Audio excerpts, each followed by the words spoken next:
मेरा सवाल ये है कि हमारे धर्म में कई बार हम लोग कंफ्यूज हो जाते हैं, या समझिए मैं कंफ्यूज हूँ कि इतने सारे देवी देवता हैं, हर काम के लिए एक अलग भगवान नियुक्त है, और हम किसको माने किसको छोड़ें। इसमें इतना भी बढ़ा सकते हैं कि त्योहार भी अपने में दो दो हो जाते हैं। हाँ बिल्कुल। और सब गुरुओं की अलग, दीपावली आएगी तो 2 दिन मनाई जाएगी, होली आएगी तो 2 दिन मनाई, कई बार। हाँ, हम समझ सकते हैं, मगर जो बहु ईश्वर, यही सनातन की खूबसूरती है। उसको हम कैसे स्वीकारें? पहली बात तो आप बहुत गुणज्ञ यहाँ के हमारे छतरपुर की शान है, और आप तो मनोविज्ञान का ही खेल है आपका जो रास्ता है वो बहुत ऊंचा है। और आपसे तो 1-2 बार हमारी पूर्व में चर्चा, जो पिताजी के समय में हम नहीं, मैंने इसी कहा हाँ नहीं कोई उदन आप हमारे, लेकिन ये हमारे सनातन की खूबसूरती है कि हमारे पास बहुत व्यवस्थाएं। हम लोगों की एक भूल है भारत के हिंदुओं की, हम विभिन्न देवी देवताओं को विभिन्न तरीके से देखते हैं। हम हनुमान भक्त हैं, कृष्ण कथा करते हैं, हमारे उपासक राम जी होने चाहिए, हम कृष्ण कथा करते हैं। कुछ दिन पहले हमने गणेश कथा की, उसके ठीक पहले पिछली साल हमने नवरात्रि में दुर्गा कथा की, उसके ठीक पहले हमने सत्यनारायण कथा की। जो कथा करते हैं उसी की महिमा बताते हैं। तो हमारे से ले कन्फ्यूज हो गए कि हम कथा कौन सी माने।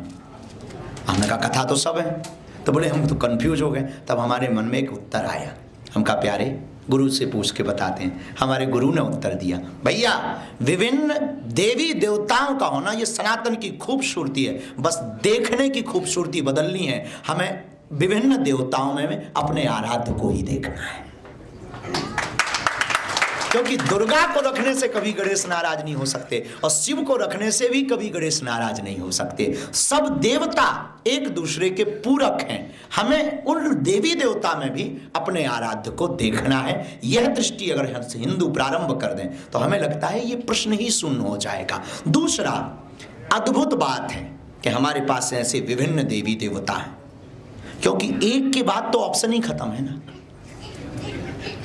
अगर एक है तो ऑप्शन खत्म है। और मान लो कोई भी बात हमको एक की प्रिय नहीं लग रही, और कई लोगों को हनुमान जी का सब कुछ प्रिय लगता है पर लंका जलाना गुंडागर्दी लगती। यार ये कोई बात हुई है कि उसने पूंछ में आग लगाई तो तुम घर लगा दो, और उसने पूंछ में आग लगाई थी तुम आदमी जला दो, पर पूरा नगर नहीं जलाना चाहिए तुम्हें। इतना बड़ा दंड नहीं, गुंडागर्दी हनुमान जी की लगती है। चलो भाई राम जी पकड़ लो। अब राम जी के कोई बार लगता है कि यार और तो सब ठीक है, तुमने धर्म पत्नी को गर्भस्थ अवस्था में यार बन भेज दिया, तो ये कोई बात थोड़ी हो, तुम भगवान और राजा हो तो ये करोगे। अरे भाई ये काम बंसी बारे पकड़ लो। अब बंसी बारे में देखा हम नहीं मानते हैं, ऐसे थोड़ी कोई भगवान होते हैं 16,108 और ये वो दुनियादारी। अरे भाई तो चलो ठीक है, एक 16,108 पत्नी वाले नहीं मान रहे, गणेश जी मानो 2 बारे। ये हमारी खूबसूरती है कि अगर उन लोग, हम उनकी बुराई में नहीं है, क्योंकि हम सबका सम्मान करते, किसी भी मजहब की हम बुराई में नहीं, हम सनातन के पक्ष में ये कहना चाहते हैं। ये हमारी खूबसूरती है कि हमारा जिससे दिल लगे उस लेवल के लिए हमने अपने विचार के भगवान को प्रकट कर दिया है।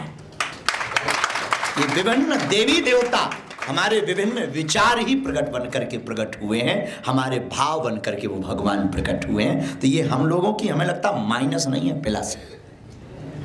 प्लस की दृष्टि से।